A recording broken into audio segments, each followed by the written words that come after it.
আসন্ন লোকসভা নির্বাচনকে কেন্দ্র করে ইতিমধ্যেই কমিশন প্রস্তুতি নিতে শুরু করেছে। কমিশনের নজর এখন প্রত্যেকটি রাজ্যের আইন শৃঙ্খলা। নির্বাচন কমিশনের নজরে এবার প্রত্যেকটি রাজ্যের আইন শৃঙ্খলা। গুরুত্বপূর্ণ বৈঠকে বসতে চলেছে প্রত্যেকটি রাজ্যের মুখ্য নির্বাচনী আধিকারিকদের নিয়ে নির্বাচন কমিশন, অর্থাৎ জাতীয় নির্বাচন কমিশনের আধিকারিকরা। তারা গুরুত্বপূর্ণ এই রাজ্যের আইন শৃঙ্খলাগুলি নিয়ে তারা নির্বাচনী আধিকারিকদের নিয়ে একটি গুরুত্বপূর্ণ বৈঠক করতে চলেছেন।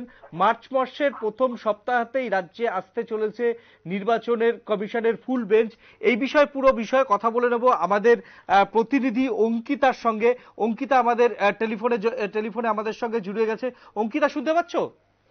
একদমই শুনতে পাচ্ছি। হ্যাঁ, এই যে রাজ্যের আইন শৃঙ্খলা, অর্থাৎ দেশের প্রত্যেকটি যে অঙ্গরাজ্য রয়েছে সেই অঙ্গরাজ্যগুলির আইন শৃঙ্খলা কিরকম আছে সেটা জানার জন্য এবার সেই সমস্ত রাজ্যের নির্বাচনী আধিকারিক বা সিইও অফিসের সঙ্গে কিন্তু এবার বৈঠকে বসতে চলেছে জাতীয় নির্বাচন কমিশন। কি আপডেট রয়েছে তোমার কাছে? একদমই, দেখো, এবার নির্বাচন কমিশনের কিন্তু নজরে রয়েছে একাধিক রাজ্যের আইন শৃঙ্খলা। মূলত কিভাবে আইন শৃঙ্খলাকে সচল রেখে নির্বাচন করানো যায় তার দিকেই কিন্তু এই মুহূর্তে নজর রয়েছে নির্বাচন কমিশনের। আমরা দেখতে পেয়েছি যে আজ দুপুর প্রায় 2:30 নাগাদ একটি প্রেস কনফারেন্স হয় এবং সেই প্রেস কনফারেন্সে একাধিক রাজ্যের যারা ইলেকশন কমিশনের আধিকারিকরা রয়েছেন তারা সেই বৈঠকে যোগদান করেছেন। কিভাবে বিভিন্ন রাজ্যে আইন শৃঙ্খলা কে মজবুত করা যায় তার জন্যই কিন্তু এই বৈঠক হয়েছে।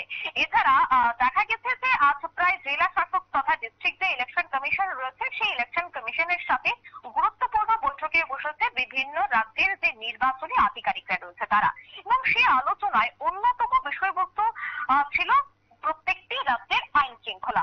যেহেতু 2024 লোকসভা, অর্থাৎ এই চলতি বছরে লোকসভা নির্বাচন, তাই এই লোকসভা নির্বাচনকে সামনে রেখে জম্মু কাশ্মীর থেকেও বেশি আধা সেনা এই মুহূর্তে মোতায়েন করা হয়েছে পশ্চিমবঙ্গে। ঠিক তেমনি যদি আমাদের রাজ্যের কথা বলে, আমাদের রাজ্যেও কিন্তু আধা সামরিক বাহিনী মোতায়েন করা হবে লোকসভা নির্বাচনকে সামনে রেখে। অত্যন্ত নির্বাচন কমিশনকে এই মুহূর্তে সেই বিষয় নিয়ে চিঠি লিখে সেনাবাহিনী চেয়েছেন স্বরাষ্ট্র মন্ত্রকের দপ্তর থেকে, অর্থাৎ স্বরাষ্ট্র মন্ত্রকের দপ্তরে কিন্তু এই মুহূর্তে প্রত্যেকটি রাজ্য থেকে একটি একটি করে চিঠি পৌঁছে যাচ্ছে যে তাদের আধা সামরিক বাহিনীর প্রয়োজন। অর্থাৎ মার্চ মাসের প্রথম সপ্তাহেই রাজ্যে আসতে চলেছে নির্বাচন কমিশনের ফুল বেঞ্চ। তাই আমরা এই মুহূর্তে সূত্র মারফত খবর পাচ্ছি। আমি আবারও বলে রাখছি, সূত্র মারফত আমরা খবর পেয়েছি যে একেবারে মার্চ মাসের প্রথম সপ্তাহেই ত্রিপুরায় আসতে চলেছে নির্বাচন কমিশনের ফুল বেঞ্চ। আর তার আগেই আইন শৃঙ্খলা নিয়ে কিন্তু বিস্তারিত আলোচনা হবে নির্বাচন কমিশনের সাথে। বিশেষ করে রাজ্যের যিনি মুখ্য নির্বাচনী আধিকারিক রয়েছেন ওনার সাথে, এবং আধিকারিক আগামীকালকেও তিনি বিভিন্ন জায়গায় বৈঠক করবেন বলে এই মুহূর্তে কিন্তু সূত্র মারফত খবর রয়েছে। অন্যদিকে পশ্চিমবঙ্গ সহ বিভিন্ন জায়গায় যে লোকসভা নির্বাচনকে সামনে রেখে শান্তিপূর্ণভাবে পরিচালনার জন্য বেঞ্চের কেন্দ্রীয় বাহিনী মোতায়েন করা হচ্ছে। বিশেষ করে 920 কোম্পানির যে কেন্দ্রীয় বাহিনী তা মোতায়েন করা হচ্ছে দেশের বিভিন্ন রাজ্যে, যা দেশের মধ্যে সব থেকে বেশি এই মুহূর্তে গ্রাফ বা রিপোর্ট অনুযায়ী আমরা বলতে পারি পশ্চিমবঙ্গ, যেখানে সব থেকে বেশি এই মুহূর্তে 920 কোম্পানির কেন্দ্রীয় বাহিনী মোতায়েন করা হবে। অন্যদিকে জাতীয় নির্বাচন কমিশনের তরফ থেকে যে চিঠি এই মুহূর্তে কেন্দ্রীয় স্বরাষ্ট্র মন্ত্রকের এডিশনাল সেক্রেটারিকে পাঠানো হয়েছে তাতে দেখা যাচ্ছে যে জম্মু কাশ্মীর থেকেও এই রাজ্যে লোকসভার সব থেকে বেশি কেন্দ্রীয় বাহিনী মোতায়েন করা, অর্থাৎ বাংলায় মোতায়েন করা হয়েছে। আমি যদি জম্মু কাশ্মীরের কথা বলি, তবে জম্মু কাশ্মীরে 645 কোম্পানির কেন্দ্রীয় বাহিনী মোতায়েন করার কথা এই মুহূর্তে জানা যাচ্ছে। তার থেকে বেশি এই মুহূর্তে 950 কোম্পানির কেন্দ্রীয় বাহিনী মোতায়েন করা হবে কলকাতায়। এবং আমাদের রাজ্য অর্থাৎ ত্রিপুরার যদি কথা আমি বলি, তবে ত্রিপুরাতেও কিছু কেন্দ্রীয় বাহিনী মোতায়েন করা হবে বলে এই মুহূর্তে জানা যাচ্ছে। বিশেষ করে 22টি কোম্পানি কেন্দ্রীয় বাহিনী বিভিন্ন যে স্ট্রং রুম গুলি রয়েছে সেখানে নিরাপত্তার দায়িত্বে থাকতে পারে। অর্থাৎ তুমি বুঝতেই পারছো যে নির্বাচনকে সামনে রেখে আইন শৃঙ্খলা প্রশাসনিক মহল যেন সঠিকভাবে থাকে তার জন্য কিন্তু রাজ্যে এই মুহূর্তে দফায় দফায় বৈঠক হবে, যেহেতু লোকসভা একেবারে সামনেই রয়েছে। এবং আমরা প্রত্যেকেই জানি যে ত্রিপুরায় কিন্তু উৎসবের মেজাজে ভোট হয়, তবে সেক্ষেত্রে এবার যেন তার ব্যতিক্রম না হয়, একেবারে আইন শৃঙ্খলা বজায় রেখে সুষ্ঠুভাবে যেন নির্বাচন হয় তার জন্যই কিন্তু এই মুহূর্তে দফায় দফায় বৈঠক হবে বলে খবর। এবং মার্চের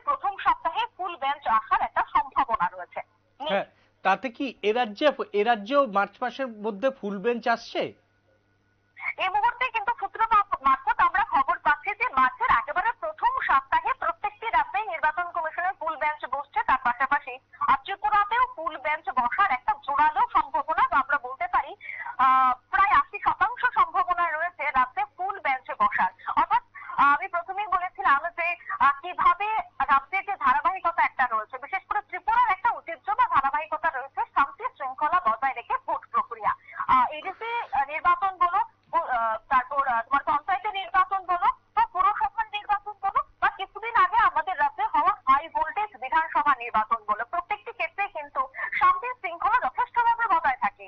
অন্যদিকে নির্বাচন কমিশন কঠোর থেকে কঠোরতর পদক্ষেপ গ্রহণ করে বিভিন্ন জায়গায় একেবারে সেনা মোতায়েন থেকে শুরু করে একাধিক জায়গায় কিন্তু তারা আটাশাটা নিরাপত্তা ব্যবস্থা রাখে। তবে সেক্ষেত্রে ধারণা করা হচ্ছে যে মার্চ মাসের প্রথম সপ্তাহে ত্রিপুরাতেও ফুল বেঞ্চ বসতে যাচ্ছে, যেখানে একাধিক বিষয় আলোচনা করা হবে। বিশেষ করে কটি কোম্পানির নেতৃত্বরা বা কটি কোম্পানির সেনাবাহিনীর রাজ্যে থাকবে, প্রত্যেকটা বিষয় নিয়ে কিন্তু আলোচনার একটা সম্ভাবনা অবশ্যই জোরালো হচ্ছে আজকের এই প্রেস কনফারেন্স থেকে।